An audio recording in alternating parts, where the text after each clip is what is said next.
Look around you. Who wins in this world? The kind, the honest, the ones who play fair, or the ones who don't hesitate? Everywhere you look, business, politics, history, the pattern repeats. The most ruthless always rise to the top. It's not a mistake. It's not a glitch in the system. It is the system. History screams the answer at us. The Caesars, the emperors, the warlords, the billionaires. They didn't get to the top by being kind. They didn't wait for fairness. They took power, because here's the truth. No one wants to admit.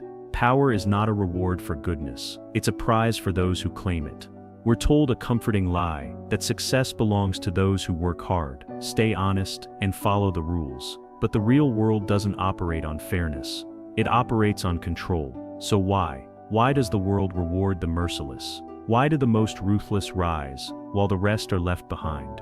The answer lies in one of Nietzsche's most dangerous ideas, and once you see it, you'll never look at power the same way again. Let's expose the dark truth about power, morality, and why the strong always win. Why the ruthless rise. We grow up believing that success comes from hard work, talent, and integrity.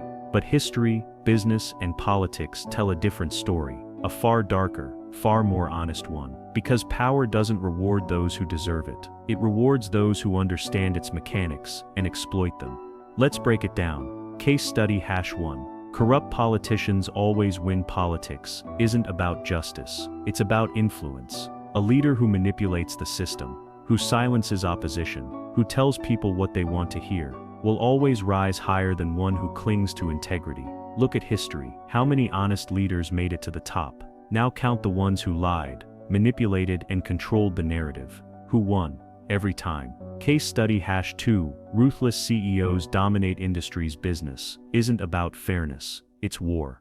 The companies that survive are the ones willing to make the hard choices. If a CEO prioritizes fairness over efficiency, loyalty over results, or ethics over expansion, they will be crushed. Because the economy does not reward kindness, it rewards dominance. History proves this. Amazon crushed competitors by optimizing efficiency, no matter the cost. Apple dominated the market by controlling supply chains and pricing strategies. Facebook didn't play fair, it played to win. The leaders who rise are those who eliminate competition, not the ones who make peace with it. That's the brutal truth. Case study #3.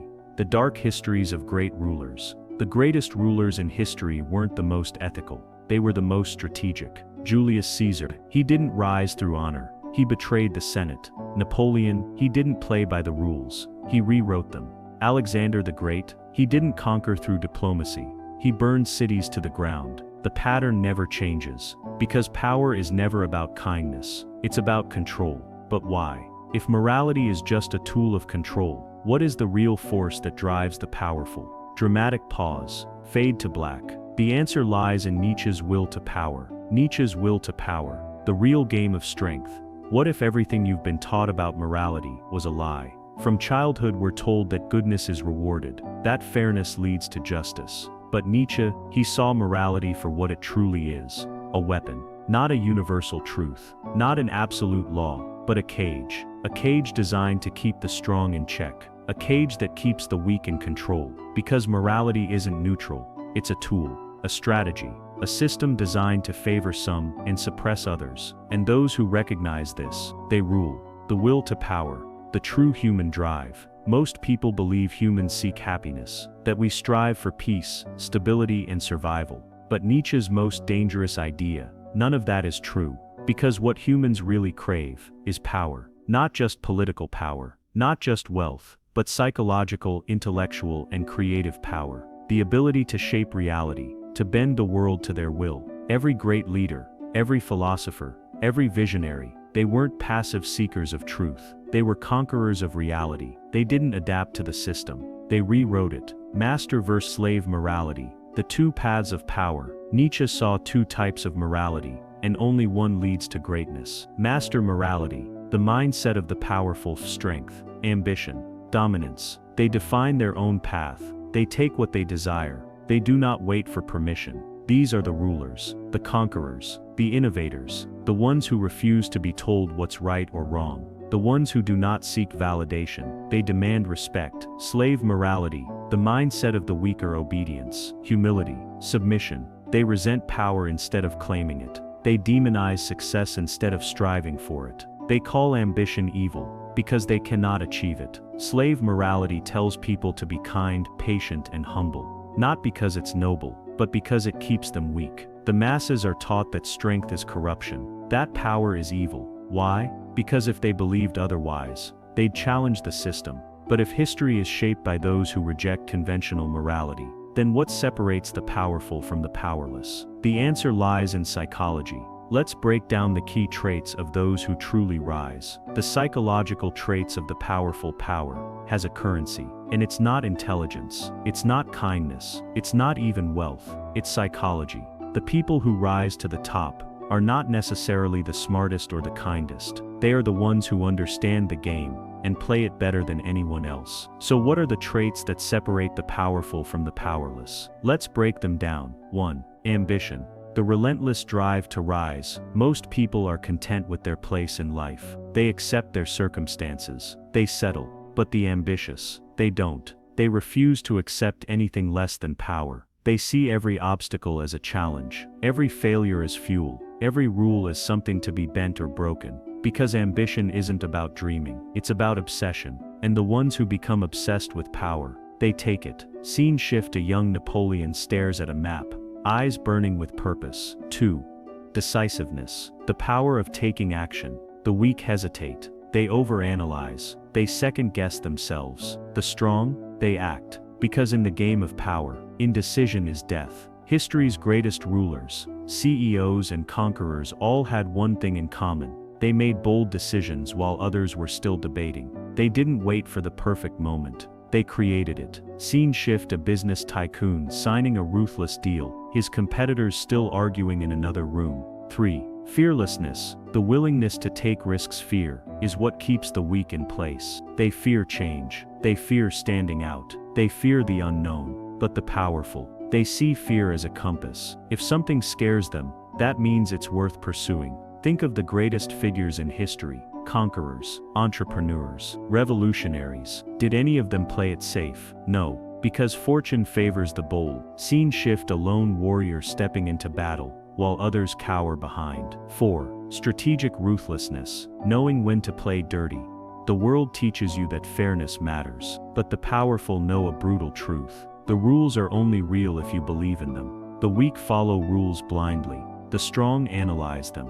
They play by them when it benefits them, and break them when necessary. Steve Jobs didn't play fair, he controlled innovation. Julius Caesar didn't obey the Senate, he destroyed it. The most powerful don't just follow the game, they rewrite the rules, and that is the difference. But power is a double-edged sword. Because history also shows us, many who rise eventually fall, and if you don't understand why, you might follow the same fate. The fall of the powerful. Power is seductive. It elevates, it transforms, it creates empires, but it also destroys. Because here's the brutal truth. The same force that builds empires also brings them crashing down. Ruthlessness can secure power, but it doesn't guarantee longevity. History proves it. The greatest rulers, the most powerful minds, they all thought they were untouchable, until they weren't. Case study #1, Julius Caesar. The target of his own success, his ambition was unstoppable.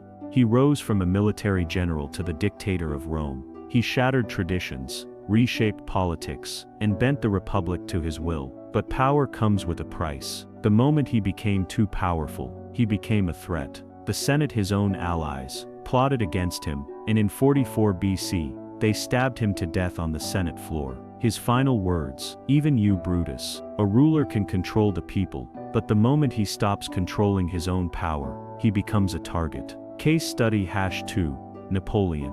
The man who conquered too much. Napoleon was a master of power, a military genius, a strategist, a conqueror. He turned France into an empire, dominating Europe with sheer will and intelligence. But then, he wanted more. He ignored warnings. He stretched his army too thin. He invaded Russia, only to watch his forces freeze and starve in the brutal winter. His own people turned against him, and in 1814, he was exiled, from emperor to prisoner. Because power unchecked always becomes destruction. Case study #3, modern business giants. The arrogance of success, the fall of the powerful isn't just history, it happens today. Kodak invented the digital camera, and then ignored it, fearing it would ruin their film business. Blockbuster laughed at Netflix, until Netflix buried them. Tech giants, corporations, political leaders, they rise by innovation, but fall by arrogance. Because the moment you stop evolving, you start dying. So what's the solution? If morality makes you weak, but ruthlessness leads to destruction, then what is the real path to power? The true path to lasting power. Power isn't just about taking, it's about keeping. And the secret, balance. Because ruthlessness alone is not enough, it must be paired with wisdom. Domination is not enough, it must be paired with adaptability. The truly great don't just rise, they endure. And they do it by following 4 unbreakable laws of lasting power. 1. Reject naive morality. See through the illusion. People are raised to believe that virtue leads to success, that fairness, honesty, and kindness will bring power. But reality? The world does not operate on fairness. The strong do not wait for permission, and those who blindly follow morality become victims of those who manipulate it. This doesn't mean you must become a villain. It means you must see through the illusion. Play by the rules when they serve you. Break them when they don't. 2. Embrace strength. Build yourself into a leader. Power isn't given, it's taken. And those who take it, they have 3 unshakable traits. Ambition, the hunger to rise. Confidence, the ability to command respect. Decisiveness, the power to act without hesitation. Because people don't follow the weak, they follow those who radiate power. 3. Stay strategic.